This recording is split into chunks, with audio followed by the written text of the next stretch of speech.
এই কবরটা কারো জন্য জান্নাতের বাগান হয়ে যাবে আর কারো জন্য জাহান্নামের গর্ত হয়ে যাবে।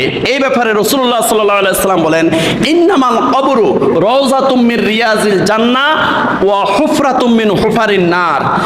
তিরমিজি শরীফের 2460 নাম্বার হাদিস। রাসূলুল্লাহ সাল্লাল্লাহু আলাইহি সাল্লাম বলেন, ইন্নামাল কবরু রাউযাতুম মির রিয়াজিল জান্নাহ। কোন ব্যক্তির জন্য এই কবরটা জান্নাতের বাগান হয়ে যাবে। ও হুফরাতুম মিন হুফারিন নার, আবার কোন ব্যক্তির জন্য এই কবরটা জাহান্নামের গর্ত হয়ে যাবে। হাদিসটার একটা প্রেক্ষাপট আছে। এই হাদিসটার প্রেক্ষাপট হলো রাসূলুল্লাহ সাল্লাল্লাহু আলাইহি ওয়াসাল্লাম একদিন একটা জানাজার নামাজে উপস্থিত হয়েছেন। জানাজার নামাজে উপস্থিত হওয়ার পরে দেখলেন যে কিছু মানুষ হাসাহাসি করতেছে, মস্কারি করতেছে, দুষ্টামি করতেছে।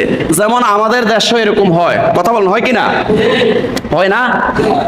যে জানাজা নামাজের মধ্যে অনেকে দুষ্টামি করে, অন্তরের মধ্যে মৃত্যুর ভয় নাই, কবরের ভয় নাই। জেঠার জানাজার মধ্যে দাঁড়াইয়া বাতিজারা দুষ্টামি করতেছে, অথচ তোমার জেঠার যে পরিণতি হয়েছে, মৃত্যুবরণ করে খাটের মধ্যে শুয়ে আছে, তোমারও তো এই পরিণতি হবে, এটার কোনো চিন্তা নাই। এখন রাসূলুল্লাহ সাল্লাল্লাহু আলাইহি সাল্লাম এদেরকে ডাক দিয়ে বলবেন, এই তোমরা হাসাহাসি করতেছো কেন? জানাজার নামাজে এসেছো, হাসাহাসি করতেছো কেন? তোমাদের মধ্যে মৃত্যুর ভয় নাই? জানো মৃত্যুর স্বাদ কি জিনিস? জানো সাকরাতুল মউত কি জিনিস?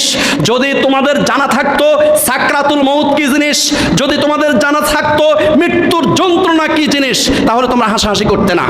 রাসূলুল্লাহ সাল্লাল্লাহু আলাইহি সাল্লাম তাদেরকে ধমক দিলেন, তারা চুপ হয়ে গেল।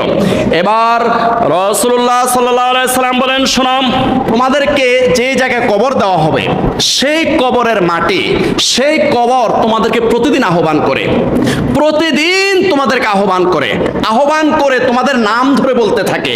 যেমন আব্দুল করিমের বেটা সেলিম, এই সেলিম শোনো, আমি পোকামাকড়ের ঘর, আমি নির্জন জায়গা, আমি একাকিত্বের ঘর, আমি সাপের ঘর, আমি বিচ্ছুর ঘর, আমি মাটির ঘর, আমার কাছে সাবধান হয়ে আসো, আমার কাছে এটার পুঁজি নিয়ে আসো।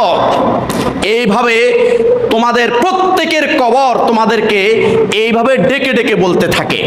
যখন কোনো একজন মুমিন ব্যক্তিকে কবরস্থ করা হয়, রাসূলুল্লাহ সাল্লাল্লাহু আলাইহি সাল্লাম বলেন, ওই মুমিন ব্যক্তিকে কবরে রাখার সাথে সাথে কবর বলে, আহলান সাহালান মারহাবান তয়্যিবান, হে অমুকের ছেলে অমুক, আমার পিঠের উপর দিয়ে যত মানুষ চলাফেরা করেছে তার মধ্যে সবচেয়ে আমি তোমাকে বেশি ভালোবাসি, তুমি সবচেয়ে